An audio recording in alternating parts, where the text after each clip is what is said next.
आपका स्वागत है निरिसा विजन में। दोस्तों, एनसीटी के द्वारा जारी लेटर के बाद जो है राज्यों में अभी भी गतिरोध की खबरें आ रही हैं। यहां पर हम जो है उत्तर प्रदेश, उत्तराखंड और राजस्थान के स्थिति की ताजा हालात की समीक्षा करेंगे। आइए अब बात करते हैं उत्तर प्रदेश की और जानते हैं एनआईवीएस डीएलएड के केस 18/181/2019 की कोर्ट में आज सुनवाई प्रारंभ हुई, लेकिन इसके बावजूद भी कोर्ट में कोई फैसला नहीं आ पाया और एक बार फिर 2 मार्च तक की डेट लग गई है। और ऐसा उम्मीद है कि यूपीटीईटी का जो नोटिफिकेशन है वो निकलने वाला है। इसके बारे में यूपीटीईटी 2020 का अब तीसरा प्रस्ताव भेजने की तैयारी जो है की जा रही है। ये कहा जा सकता है कि यूपीटीईटी का नोटिफिकेशन जल्द ही जारी होगा प्राथमिक के बारे में। तो प्राथमिक शिक्षक जो कि एनआईवीएस से डीएलएड हैं, जो कि प्राथमिक शिक्षक के लिए तैयारी कर रहे हैं, अब उनको थोड़ा सा दुविधा लग रही है कि पता नहीं इस बार शामिल करेंगे कि नहीं करेंगे। ऐसा जो है उनके मन में बार बार आ रहा है और एक बार वो अपने केस की तरफ देखते हैं और एक बार यूपीटीईटी के नोटिफिकेशन का इंतजार कर रहे हैं, जिससे उनकी पढ़ाई बाधित हो रही है। यहाँ पर सबसे बड़ी दुविधा है, जबकि एनसीटी ने स्पष्ट लिख दिया है कि अब किसी को कोर्ट केस लड़ने की जरूरत नहीं है, लेकिन उसके बावजूद भी लोग पैसा व्यय कर रहे हैं, लोग वकीलों को, महंगे वकीलों को फीस दे रहे हैं, इसके बावजूद भी कोर्ट से सुनवाई नहीं हो पा रही है। तो ऐसी पसोपेश की स्थिति में शिक्षक आखिर क्या करें, वो पढ़ाई करें या केस लड़ें? तो ये ऐसी स्थिति है, जबकि सरकार, यद्यपि अभी सरकार ने, उत्तर प्रदेश सरकार ने कोई भी नोटिफिकेशन जारी नहीं किया है, जिससे नहीं कहा जा सकता है कि कोई नेगेटिव रिपोर्ट आएगी। यद्यपि आज कोर्ट में सुनवाई नहीं हो सकी, लेकिन उसके बावजूद भी जो है टीम ने मेहनत की है, उनकी मेहनत को धन्यवाद देना चाहिए, साधुवाद देना चाहिए। वो लोग लगे रहे और आज जो है बेसिक शिक्षा मंत्री सतीश द्विवेदी के आवास पर ज्ञापन भी दिया है। और जैसा कि ये माना जा सकता है कि सरकार का प्रयास, सरकार की तरफ से प्रयास हो रहा होगा, लेकिन हमें भी अपनी तरफ से प्रयास जारी रखना चाहिए। यहाँ पर उत्तर प्रदेश में सबसे बड़ी समस्या है कि स्पष्ट रूप से अभी जो है सरकार ने यह नहीं बताया कि एनआईवीएस से डीएलएड को शामिल करेंगे अथवा कहाँ शामिल करेंगे। यद्यपि शिक्षक अभी इंतजार कर रहे हैं एनसीटी के लेटर निकलने के बाद। जो है अभी यहाँ पर भी असमंजस की स्थिति बनी हुई है। यहाँ पर दोस्तों, जैसा कि एनसीटी ने अपना जो है स्पष्टीकरण इस पत्र के माध्यम से दिया था सभी चीफ सेक्रेटरी ऑल स्टेट को कि एनआईवीएस से डीएलएड जो है वो शिक्षक भर्ती के लिए, टेट परीक्षाओं के लिए मान्य है।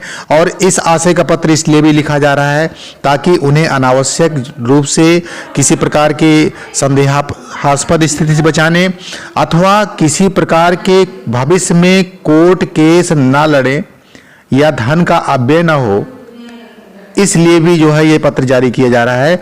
और एनआईवीएस से डीएलएड पूरी तरह से मान्य है। यहाँ पर स्पष्ट दिशा निर्देश लिखने के बावजूद कि अभ्यर्थी कहीं पर कोर्ट ना जाए। यहाँ पर जैसा कि रीट परीक्षा की बात पहले कर लेते हैं। रीट में जो है नोटिफिकेशन निकल चुका था, इसके बाद जो है एनसीटी का पत्र आया, लेकिन वहां से खबर ये आ रही है कि अभी भी रीट परीक्षा में अधिकांश एनआईवीएस डीएलएड शिक्षकों ने अदर का ऑप्शन दिया। शिक्षक बताते हैं कि जो वहां पर रीट की वेबसाइट थी उसमें फॉर्म भरते समय उन्हें कहीं भी एनआईवीएस डीएलएड का फोल्डर नहीं दिखाई दिया, अर्थात सरकार ने, यानी राजस्थान सरकार ने किसी प्रकार का संशोधन नहीं किया, जिससे वहां के एनआईवीएस डीएलएड शिक्षकों को परेशानी हो रही है। और आगे की क्या रणनीति उनकी है यह अभी जानकारी नहीं है। यहाँ पर जैसा कि दोस्तों उत्तराखंड की, राजस्थान की बात बताएंगे।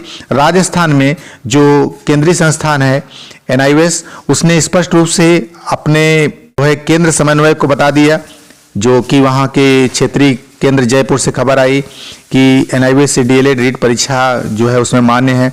इसके बावजूद भी अभी वहाँ पर स्थिति स्पष्ट नहीं हो पाई है। जैसा कि गोविंद सिंह डोटासरा ने पहले बता दिया, उन्होंने फेसबुक पर लाइव होकर बताया था, वह आप लोगों ने सुना था, लेकिन इसके बावजूद राजस्थान से स्पष्ट दिशा निर्देश वहाँ की सरकार द्वारा एनआईवीएस डीएलएड शिक्षकों को जारी नहीं हुए। जबकि एनसीटी ने कहा कि हम अनावश्यक प्रकार के विवाद से बचने और भविष्य में किसी प्रकार के धन का अपव्यय न हो, कोर्ट में पैसा लोगों का व्यय न हो, इसलिए जो है इस आशय का पत्र वहाँ के सचिवों को लिख रहे हैं। इसके बावजूद भी यहाँ पर अब हो सकता है कि शिक्षक जो है वो हाई कोर्ट की शरण लें, क्योंकि सरकार की तरफ से कोई दिशा निर्देश नहीं मिल पाया राजस्थान में। आइए बात करते हैं और आगे। यहाँ पर दोस्तों उत्तर प्रदेश की बात करेंगे। उत्तर प्रदेश में भी अभी तक किसी प्रकार की स्थिति स्पष्ट नहीं है। हालांकि अभी समय बाकी है, इसलिए कि अभी जो है यूपी टेट का नोटिफिकेशन नहीं निकला है और इस कारण शिक्षक अभ्यर्थियों का जो एनआईवीएस से डीएलएड हैं उनके एक बड़े वर्ग का मानना है कि निश्चित रूप से सरकार इसमें कोई काम कर रही है, इसलिए सरकार के विरुद्ध किसी प्रकार की बात कहना उचित नहीं है।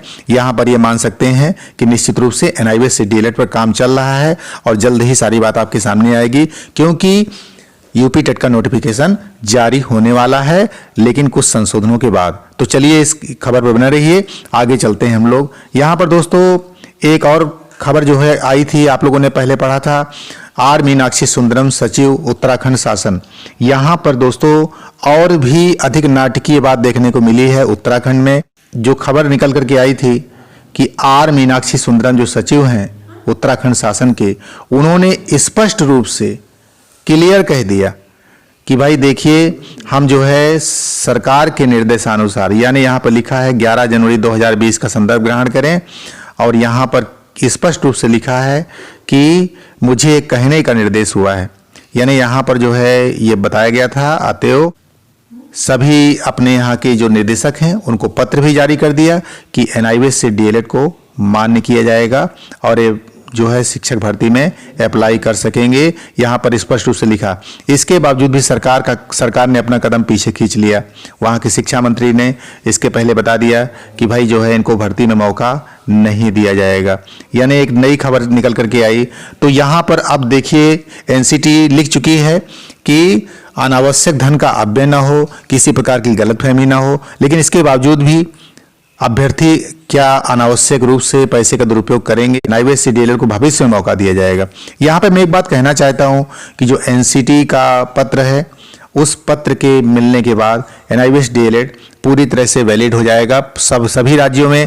लेकिन ये कब जो है हो पाएगा, इसके लिए अभी कुछ समय लग सकता है, क्योंकि सरकार जो है अपेक्षित संशोधन कर सकती है कि किस बिना पर जो है एनआईवीएस से डीएलएड को लिया जाएगा। हालांकि इसमें क्लियर हो चुका है एनसीटी के द्वारा और मान्यता मिल चुकी है, लेकिन अपने अपने यहाँ राज्य स्तरीय जो भी गतिविधि होगी, जो ही बैठकें होंगी, ऐसी बैठकों के होने की खबर है और यह काम अभी चल रहा है। यह नहीं कहा जा सकता है कि एनसीटी के पत्र के बाद राज्य सरकार किसी प्रकार से अमान्य करेगी, लेकिन जब अलग अलग प्रकार की बातें आती हैं तो निश्चित रूप से किसी प्रकार के संदेह को लाभ मिलता है, किसी प्रकार की अवांछित गतिविधि की प्रेरणा मिलती है। मैं तो यही कहूँगा कि आप लोग धैर्य बनाए रखें और निश्चित रूप से सरकारें इसको मान्य करेंगी, इसमें कहीं पर कोई दो राय नहीं है। यहाँ पर एनआईवीएस से डीएलएड के बारे में कोई भी संदेह नहीं है। अब एनसीटी लिख चुकी है तो इसको मान्य होना है। यहाँ पर शिक्षा मंत्री अरविंद पांडे जी की खबर जो आई थी उसमें कई फैसले हुए थे। यहाँ पर एनआईवीएस से डीएलएड वाले नहीं हो सकेंगे, यानी बैठक का ये फैसला था। हालांकि सरकार इसमें शिक्षा मंत्री स्पष्ट कर रहे हैं, लेकिन सचिव ने पहले पत्र जारी किया था, तो एक प्रकार की दुविधा की स्थिति बनी हुई है। और इसका परिणाम ये भी है कि वहाँ पर हो सकता है कि कोर्ट जाने की संभावना बन जाए, हाई कोर्ट जाने की संभावना वहाँ पर हो सकती है। और अब देखना है कि इस प्रकार जो है क्या घटनाक्रम वहाँ बनता है।